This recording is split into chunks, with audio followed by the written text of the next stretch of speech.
If the world decided to end all beef consumption tomorrow, what would happen to producers? Today, we discuss the human impact within the end of the beef industry.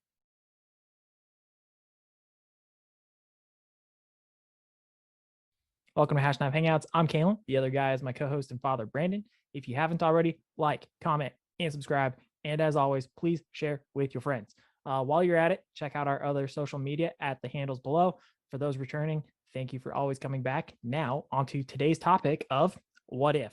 So I'll ask this: what happens to the beef industry if beef is gone? Well, obviously, beef industry is gone if beef's gone. But like, what happens to all the other things surrounding that, right? So I've got 5 things laid out. Anything that might also come up during our conversation, but in that first 30 seconds, I'm just going to lay it out there and I'm going to leave it to Dad to give me his input on what he would think would happen if the beef industry just suddenly ended tomorrow. You'd have a kind of a lag effect. I think that people wouldn't realize right away what it would mean to them personally, even those that don't eat beef. Yeah. And all of the products and the goodies that we get from beef to make our life easier. I don't know, maybe you've got a list of them that you've come up with or see that, but it is amazing the products that are produced from the slaughter of our beef animals, so that we can not just eat but have all kinds of things. It would be something that people would go hungry slowly at first, and then it would speed up, and it's like you couldn't keep up with the need for food consumption that is there, that is filled, and I think largely taken for granted. Even, you're taking a look at hot dogs. Right. There's a lot of pork in hot dogs, but there's also a lot of beef in hot dogs. So even something like that, probably the bologna, those sorts of things, your cold cuts that are prepackaged and preserved, that is a enormous amount of sales for some of these companies that that build that.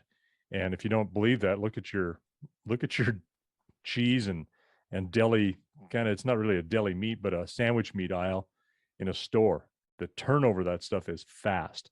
Yeah. And so I think that overall, right away, you wouldn't notice it, but all of a sudden, once that starts drying up on all fronts, then people would go, "Oh my God, how come this isn't here?" So, it'd be a big deal. Yeah. I didn't even think about that, but do you think I'll get to what I have to ask, but do you think that would also result in a drastic increase in poultry and pork production, and maybe even lamb, mutton? And then, of course, the other thing too, people forget, we still also eat a lot of seafood. So do you think that would drastically increase fishing demand as well? Well, I think that the niche would more be filled there, because I think the fishing is based on limits anyway, Right. imposed by, Biological. yeah, Yeah. whether they're real or not. I don't think that would change a lot, but I think what you would probably start to see is a lot more farm raised. Like Mm, you'll see farm raised catfish, yeah. farm raised salmon. You'd see more of that, but absolutely, you would see a jump in production on those others to try to fill that hole. Anytime you have a vacuum, you stop doing something or you pull something away, nature abhors a vacuum, and Right. it will try to fill it. And that would be the way. It'd be opportunistic on whatever the market would be. If you take beef away, what's next? Who's taking it away? That's the thing. Is this political, or you have like a worldwide, some kind of a disease that affects only, I mean, it's hypothetical, I understand, and it's kind of just a mind exercise, but um if it was political or socio economic driven, then that would not be the only thing that would happen. I think you'd start working on something else, but I think that would go the opposite direction. I think they'd start with something small, like some of your niche type foods, and maybe it is like the farm raised fish. They would start trying to shut that down first because it's inhumane, or Right. whatever. Well, I because know I've that always that's where I was actually headed, was is like, we're saying beef, but just sticking with beef being gone for a second. Everybody always, especially those who may disagree with us, they always say, like, one of the first things I always hear with people who are anti-beef or anti-beef industry is the environmental impact of cattle. And I was just thinking, if you were to start going more toward the the farm raised trout, farm raised salmon, farm raised, start going down the line of fish products, what would be the environmental impact of that? Because now you're starting to create massive ponds. You're going to have to start doing all these extra things to keep birds from coming in, swooping in and stealing the fish. What are the amount of land it's going to take to make those ponds, the amount of water it's going to require, what would be the secondary and tertiary effects of that? That's just something that I was thinking of too. Well, if they were allowed, because they have to have fresh water, right? Where's Yeah. that water come from? And then they also have to have wastewater, because you just don't fill a pond and they Yeah. do okay. It's not really the way that works. You got to have water in and water out. Um, and there are a ton of regulations. Even if you're going to have a private fish pond in Montana, you have to have that built to certain specs. There has to be an environmental assessment done. Yeah. That was 20 some years ago they were doing that. Well, and I And would imagine so, that environmental assessment also goes towards not just the environment, the ground, and all that, but also the impacts of water sources for yep. human and livestock and crop production as well. Well, it is because they ask what's your source, and usually it's a spring or a creek or something. But Yeah. then there's also, they don't want to mix species. If you Mm, start mixing some species, call it store-bought fish, from a yeah. hatchery, and then you mix those with wild fish in a riparian area that has, say, cutthroat trout. That's our big deal for Montana. And you start, polluting genetically a stream that will all flow together at some point, and with some kind of a hybrid fish that all of a sudden could be created. Um, that's a big deal biologically. That's huge. You can make a super predator, because they're Right. uh, trout are a salmon family, and so whatever that takes to support that, whatever they need, you may have something that's a super feeder and it's feeding on some species that you don't want it to feed on, or crowding something out, being more Yeah. aggressive, all kinds of different things. So, there's that aspect of it as well. And you're right. I've heard so much about methane. Like, it's just an excuse. It's a look and a way to, instead of saying, oh, nobody can have beef anymore, it's a roundabout. It's like, oh, this is the problem they cause, so we got to get rid of them because, oh, it's either us or them, right? So it's it's uh it's always runs down to environment. We're killing the environment. We got to quit pumping oil because we're killing the environment. Well, the truth is, we create more clean gas than anywhere else in the world. When we don't produce it, it gets dirtier because you have countries that don't have any environmental type of restrictions, like, or cleanliness in their um, you know finishing products like we do. So, Well, and I when mean, you change one thing, you may cause something else worse right. than what you think you're trying to do, or not think, you're just reacting. To add to your point, though, I think we're in 2022. I think we made, if I remember right, we discussed this in length at some point in 2021. I'll try and find that video, but we talked about California, how California was burning. Mhm. And part of that was because they weren't allowing, the government of California was not allowing any sort of agricultural livestock to go up into areas to graze. And therefore, it created a large undergrowth. And that undergrowth was there for as kindling, essentially, for the forest. And it just lit right up. And the fact that I would argue that's the benefit of having livestock is for the environment, is that it does keep that undergrowth down. It minimizes it to an extent where it's not going to create those massive fires that resulted in 2021 and 2000, or sorry, yeah, 2021 and 2020. Yeah, I think you're right. There's that's multifaceted too, because uh,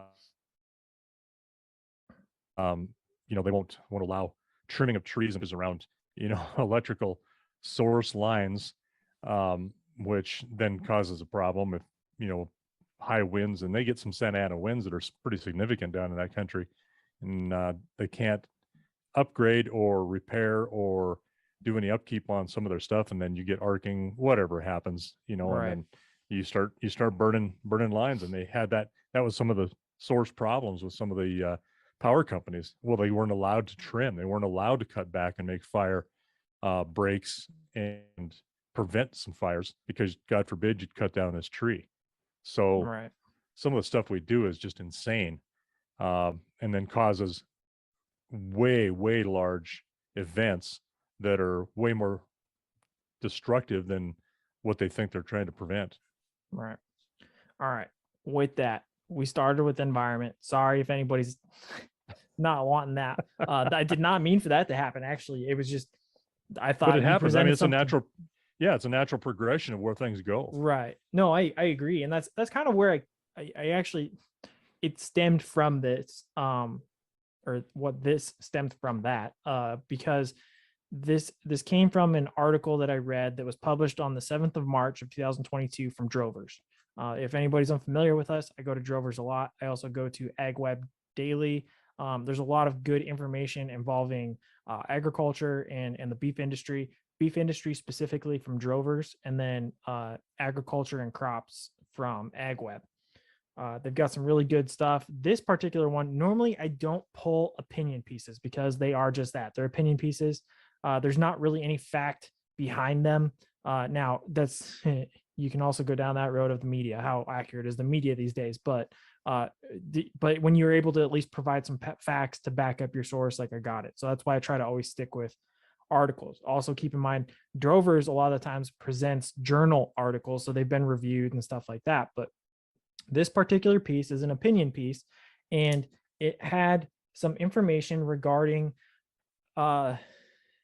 if the question I posed at the beginning, what happens if beef industry just it dies, right? And the part was let me look at the article title real quick. It says what does the end of beef mean for our sense of self? And that's really going towards the rancher themselves. What would be the impact on the rancher? Because we as a ranching community, or as an agricultural community, I mean, you take corn, same thing, hogs, same thing, sheep, whatever it is, the identity of that industry. If you were to just end it, what would happen to those people? Because we find so much of ourselves within the industry. And so they wrote 5 things out there in the article that kind of pose some questions on me, and I'll list them real quick and we can go down one by one. But lifestyle is completely gone. What happens to the ranches themselves? What happens to the family businesses? What happens to purpose? I mean, every person has to have purpose. So what happens to our sense of purpose? And then what happens to our history and our heritage?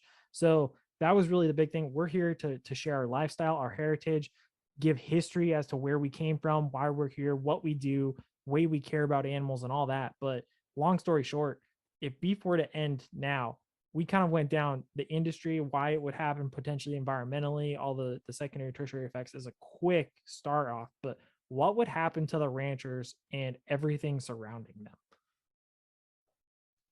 Well, just what you said. I mean, you got to sustain yourself somehow, right? You got to eat, and that's how you support yourself and your family or families.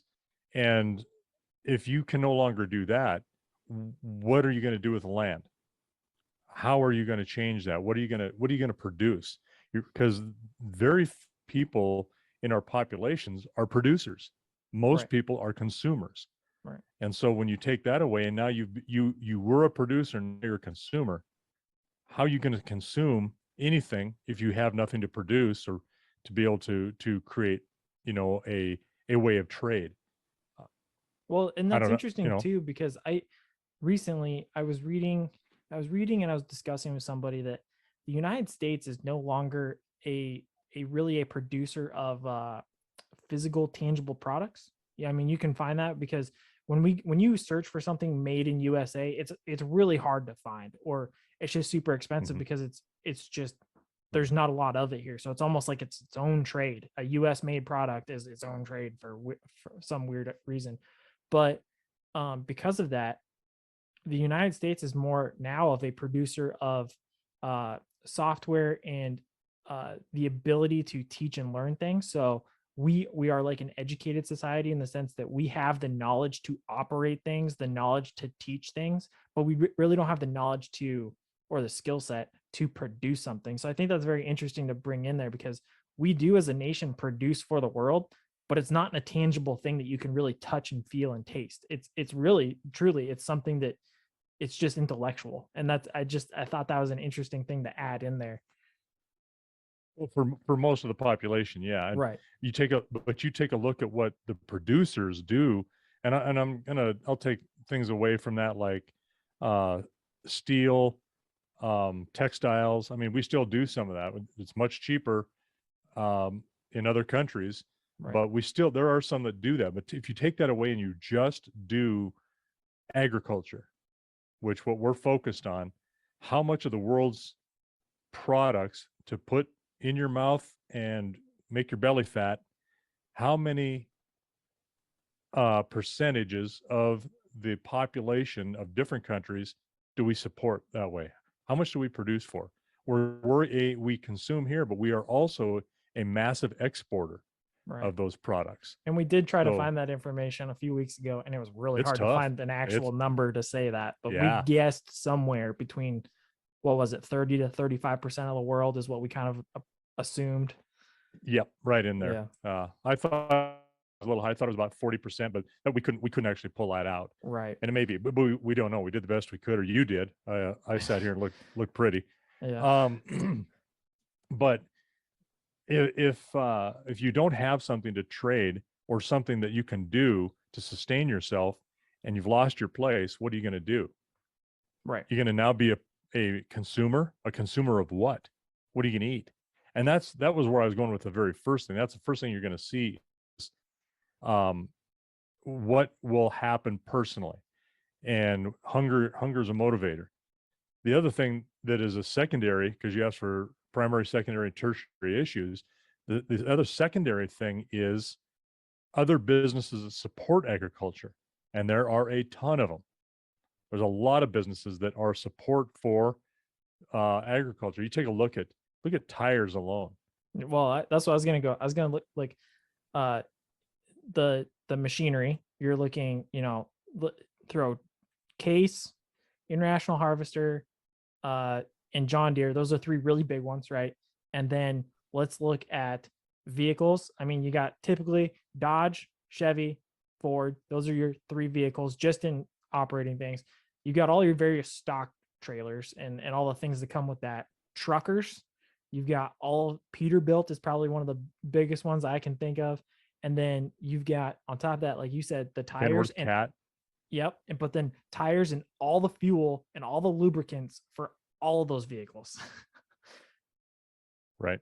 Yeah, Case IH and John Deere are probably the two bigger ones. Now Ford's still in there with their big equipment as well. It's it's much larger than one thinks. If you have a gas station in your local town, who do you think you sell to? You sell to the townspeople, but you sell a lot of bulk fuel to those outlying areas to be able to support agriculture, whether it's farms or ranches. They both take fuel. Right. I mean, how about the lumber business? Does you think it supports? Everybody's got corrals. Everybody's constantly has to do some upkeep on either corrals or some sort of fencing. Right.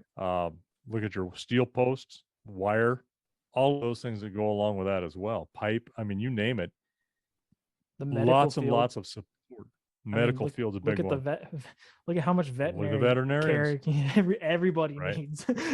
Well, and the small town of Harlow that's 30 miles to the west of us, there are 5 veterinarians offices Yeah. or businesses in that town, and they are supported.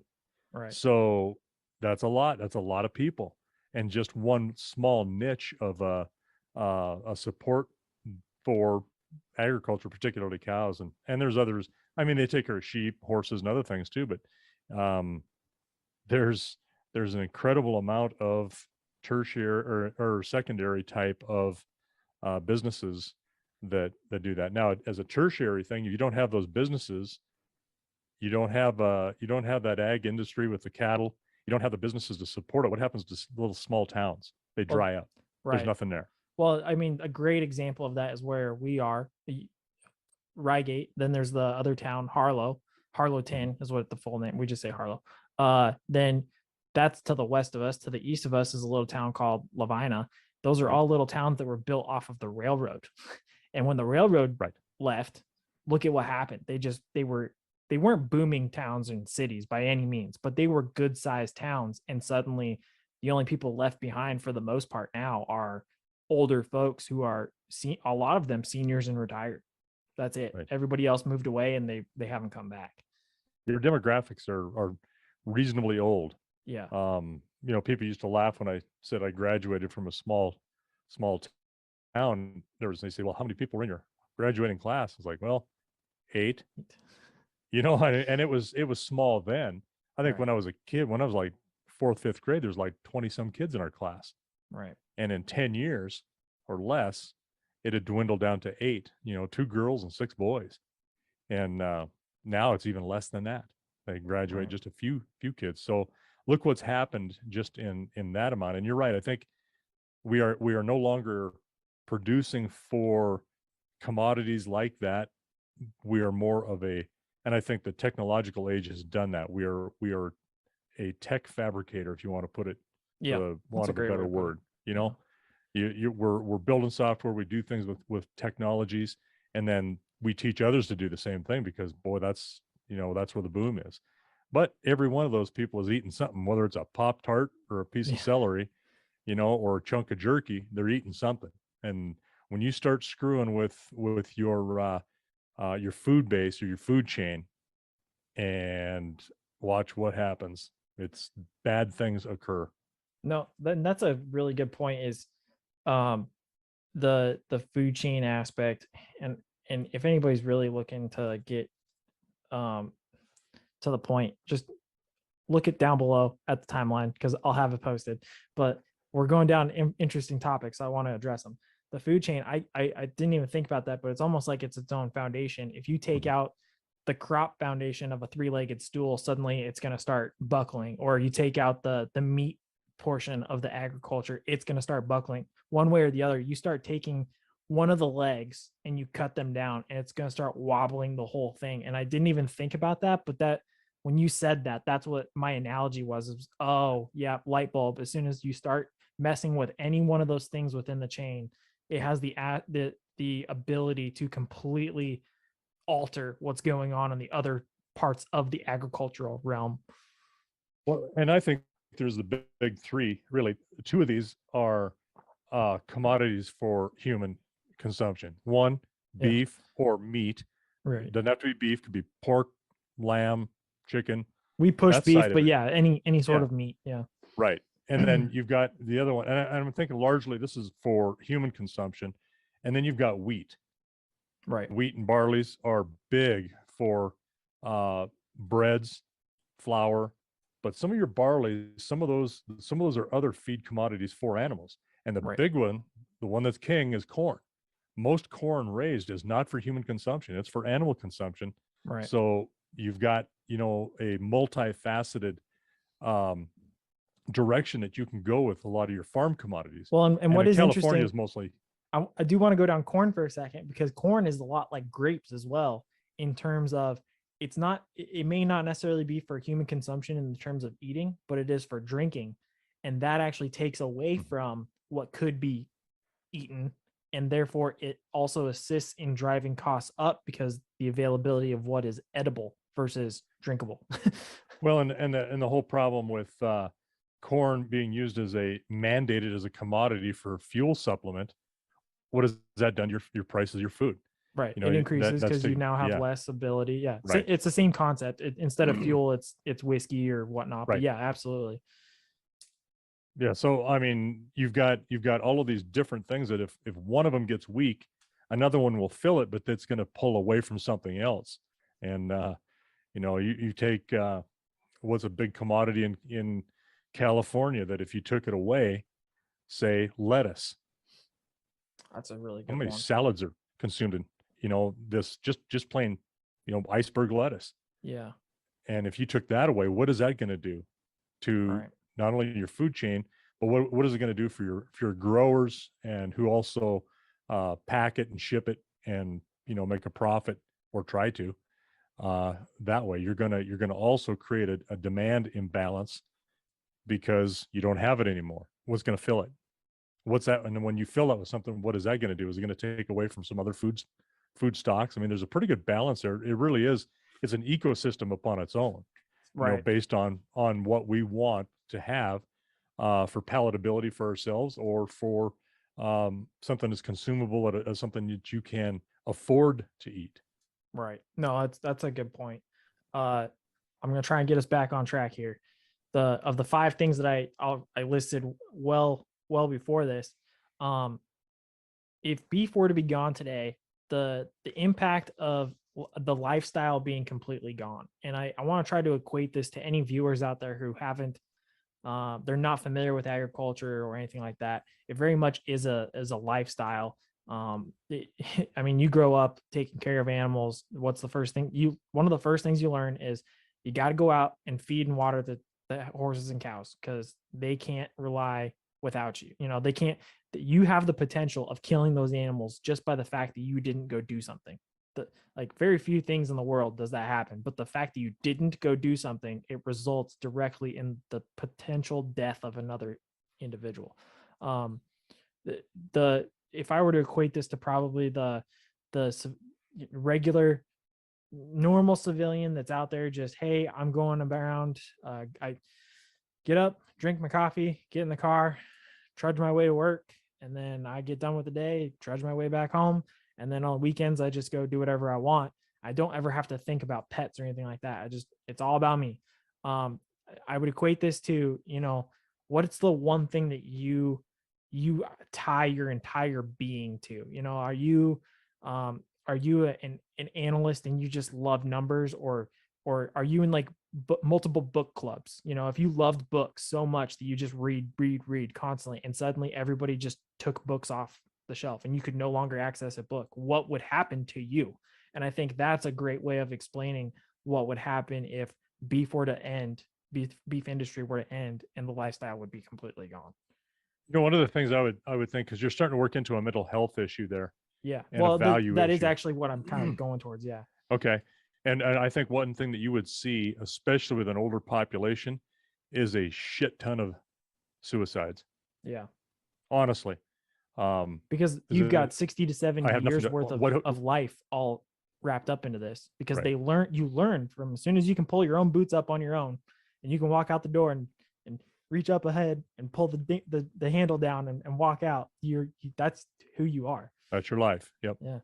And it's not a bad thing, but when you take someone's self-worth away and their value in not just their society, but themselves, what do they have to live for? And it may not happen, overnight. For some, maybe it would. Others might take a while, but I think you would have a steady increase of suicide in a very small population of people. Would not be widespread. You're not going to have a bunch of accountants doing it. Of course, you got a bunch of accountants that are also doing books for a lot of ag people. Yeah. There's, it is a very small pebble makes a very small ripple, but that ripple becomes a tidal wave the further it gets away with all that it encompasses in what it touches and affects. So I would see that happen a lot, because essentially, if you can't do something and produce and live, what are you going to do? Right. I absolutely agree. The other thing, is what do you think would happen to the ranches themselves? I mean, we've got plots of land, whether they're small or big. You have some, we've talked about this, I think it was actually maybe last week, but you've got hundreds, possibly thousands of acres, multiple square miles of land, or some places they're just smaller. Maybe it could be subdivided into a small local home development area. But like some of those bigger places and so on and so forth, What do you think would happen to the ranches themselves if the beef industry were to be ended?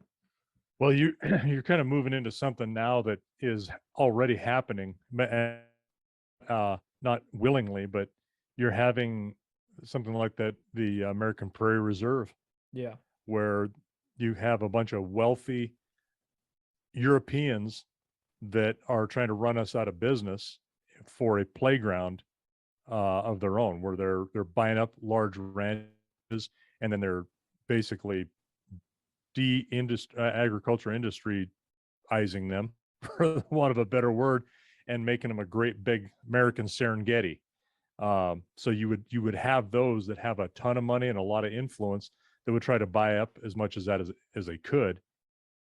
Probably those that are closer to larger areas, or and when I say that, some of the smaller towns that are here support a lot of the larger towns because that's where you get some of your commodities.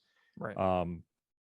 Some of them become bedroom communities, and I can see some of these places, the edges of them being subdivided, and bedroom community type things springing up where they, if they can, commute to larger towns.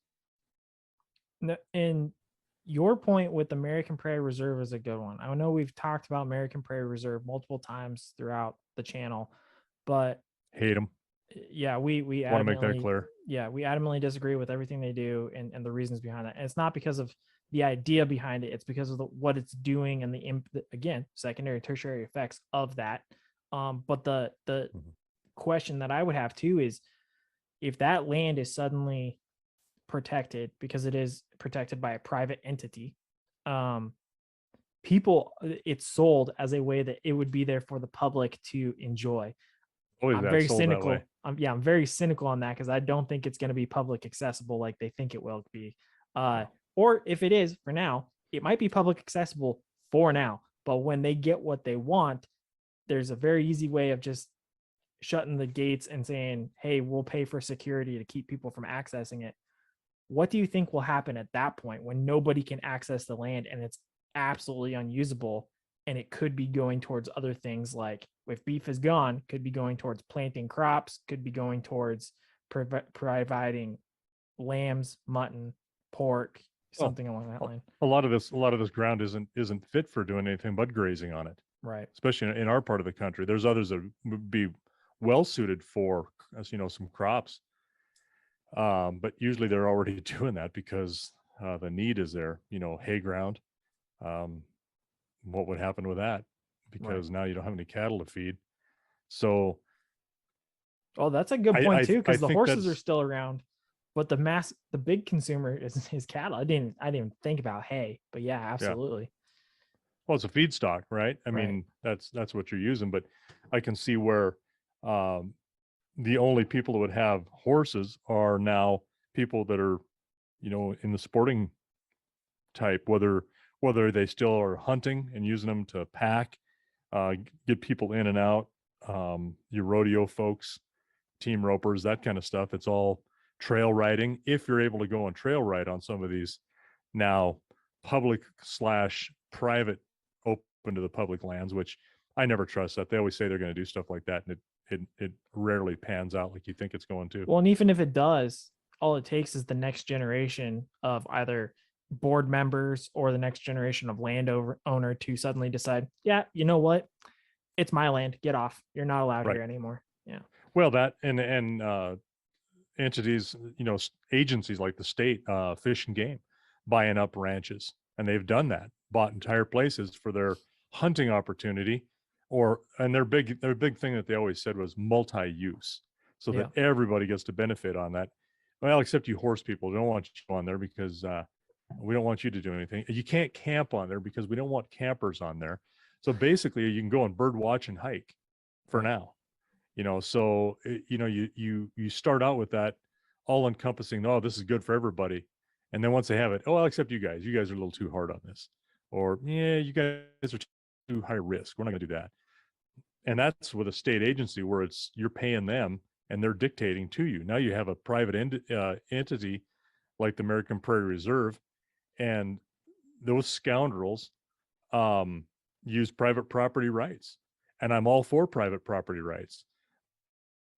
When you you have that for, well, you have to have a certain club membership Right. in order to access this, and that club membership starts with, well, you got to have a French villa and be part of that club first, and then have your, your Swiss chalet, and you got to have both of those, plus then some property here, then you can come on.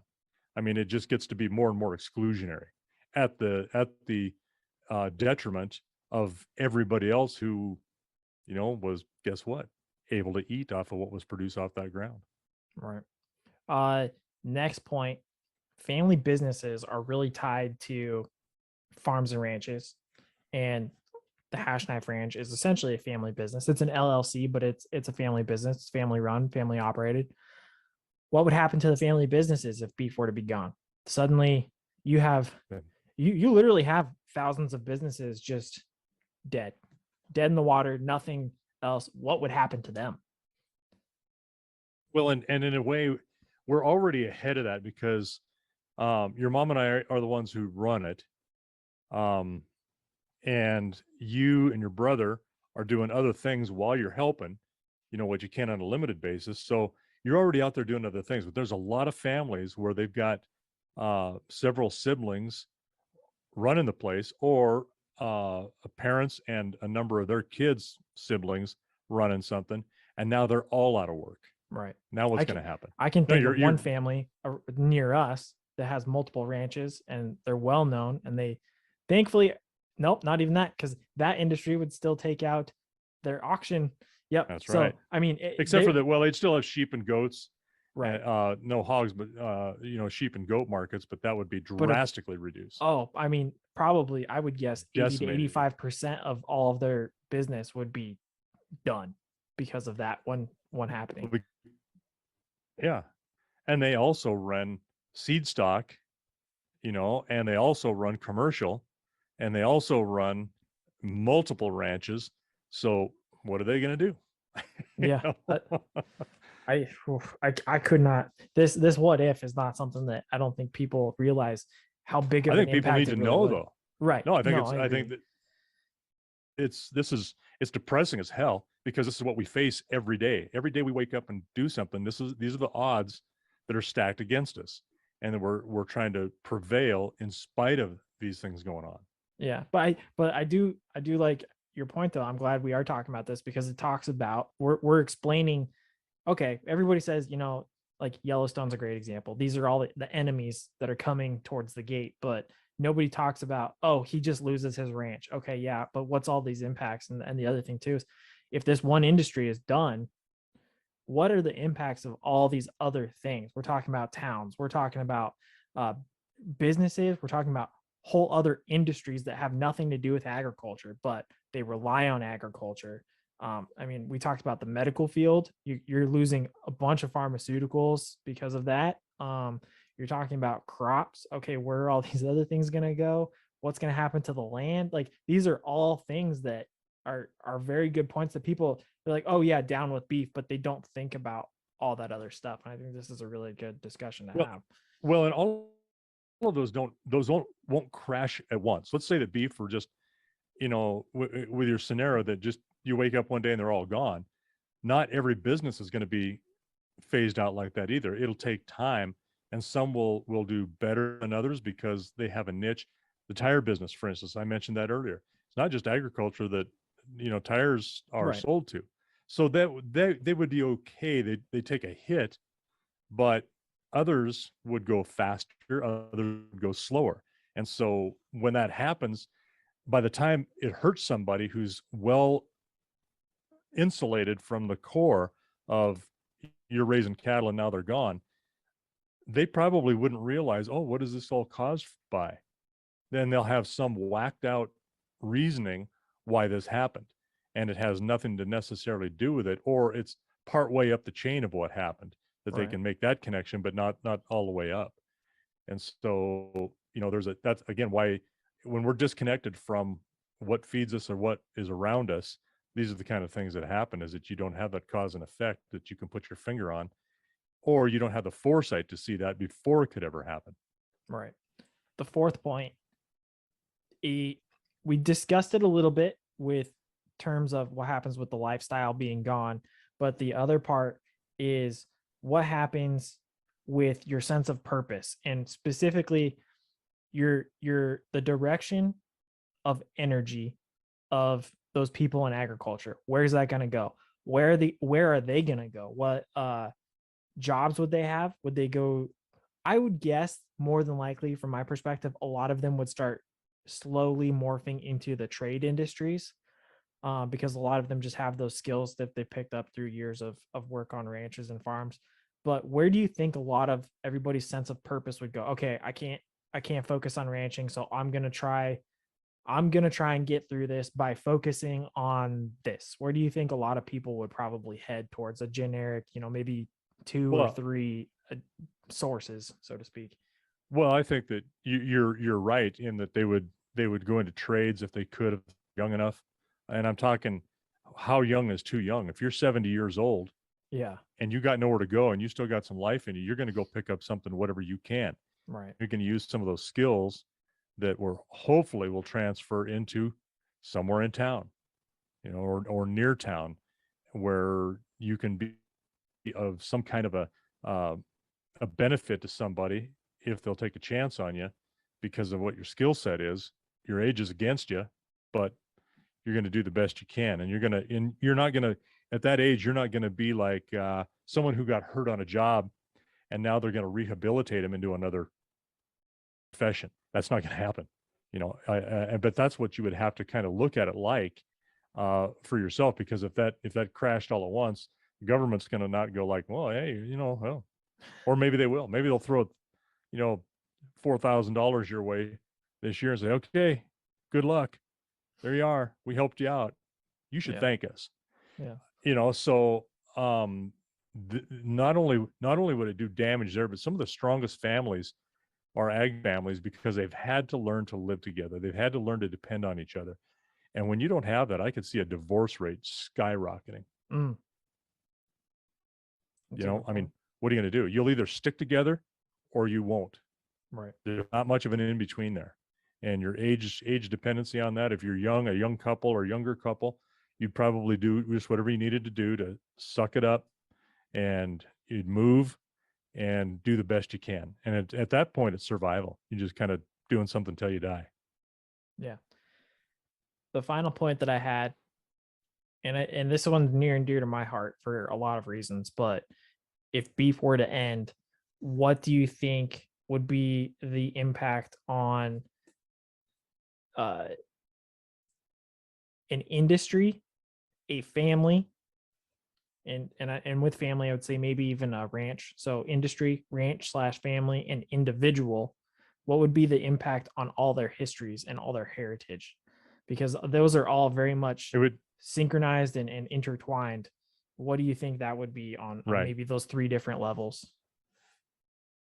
Well, right now we pass on skills and memories, um, and everyday happenings, where when you don't have that anymore, then all you're passing on is oral history. But then even And then, there's not much to tie you or it to it because you may not right, be familiar with it anymore. correct. That's where I was headed with it. And pretty Yeah. soon, it doesn't take but one generation. Because I know people that say, "Oh yeah, I used to go to my parents, my grandparents had a farm when I was little, and they don't know a thing about farming or ranching, Yeah. zero." And they'll tell you, I said, "Yeah, they had one. My dad grew up on a farm, and then nothing." So it takes very, very little time to go by, or not living that lifestyle, to where you know it's not a perishable skill, but it's a perishable lifestyle. Yeah. And And that's a good you don't point live because it. You don't live it. You don't. It's not part of you.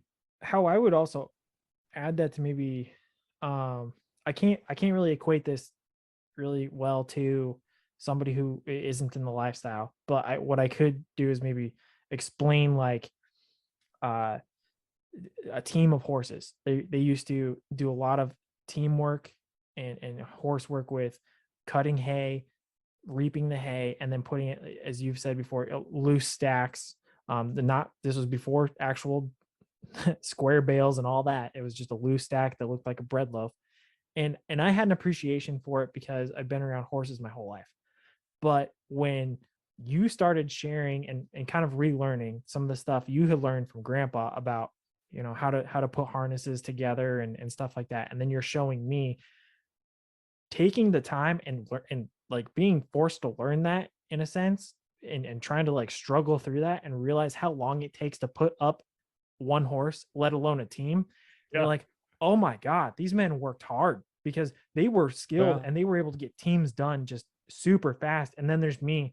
If you would have put them at their peak of their seasons of working with teams of horses, and then me going at the same time with one horse, I guarantee they would have had their teams, multiple teams done in the same, actually faster than I would have had one horse done. And it's just, that's when I start getting more of an appreciation of that history of, oh, I hear back to when they were cutting, blah, blah, blah, blah, blah. Now I can tangibly recognize the difficulties and the work that goes into doing that work. Well, that's interesting you say that too, because the more you do something, the better you get at it, right? Right. Yeah. The more proficient you get at it.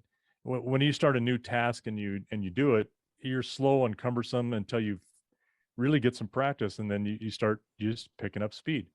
It's muscle memory. They have the homesteader days at Huntley, Montana, just a little bit east of Billings.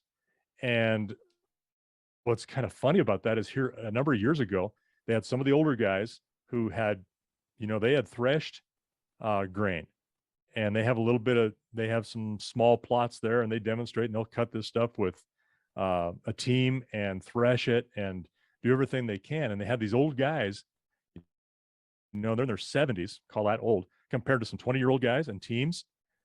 These old guys, because they had the technique and they still knew the technique, even though they weren't near as strong, were whipping the dog snot out of these young kids that were trying to muscle their way through something because they didn't have the knowledge how to do it in a way that was really more of a precision, more of a dance instead of a boxing match. They just Right. they knew how to use the best effort, and these old guys and these young guys were just, I mean, they were frustrated because these old guys are whipping them and making it look easy. Yeah. So there's that part of it too that takes place. I agree. The other thing too is, I guess, just the fact that we have a lot of ranches tie themselves like we do to a brand. It's something that's very much, if it's not individually owned, then it is ranch owned, which for us it's ranch owned now. And everything you do is, there is a thing where it's hard to explain, but it's a symbolic and very much a thing, I think a cultural thing, starting from the 1800s onward, of you do it for the brand. There's a lot of things that it goes back to the purpose part. There's so much of the things that you do for the brand because the brand will always be there. So to take away an industry, like potentially taking away beef, would be to lose everything that you have worked for, all the generations have worked for. And that's so the mental health thing that you pointed out, that so demoralizing and so destructive to a people, that I really hope it never happens, because that in itself, I agree with your assessment. I didn't even think about it, but I think it's a great assessment of the fact that it can lead to high divorce rates, much higher suicide rates. And then of course we talked about the downfall of other parts of different industries that rely on or are part of the agricultural industry. Well, and you as an industry or ag families, all of a sudden you could be vilified. That could be turned, politically, and go, oh, we didn't do this. These people quit raising this. Yeah. And that's their fault. And all of a sudden you're a You hunted become the enemy. species. Yeah. Yep. You become the enemy. Exactly right. Which that can happen. You would hope it wouldn't, but it can happen. Yeah.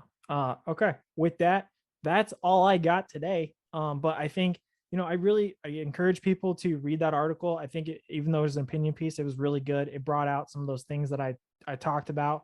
But the removal or the loss of beef as an industry, the beef production process and all that. Not only is it tied to your food, but it's also a lot of other things: towns, people, a lifestyle, a heritage, a history, land, the the impacts of what's going to fill that void, like you said before.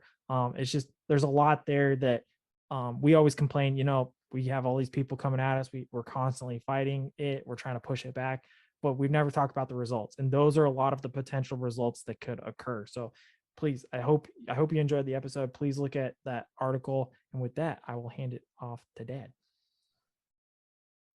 Well, sometimes you can't pay people, and when you got no beef, you can't trade it. But the only thing we got is a thank you till you're better paid.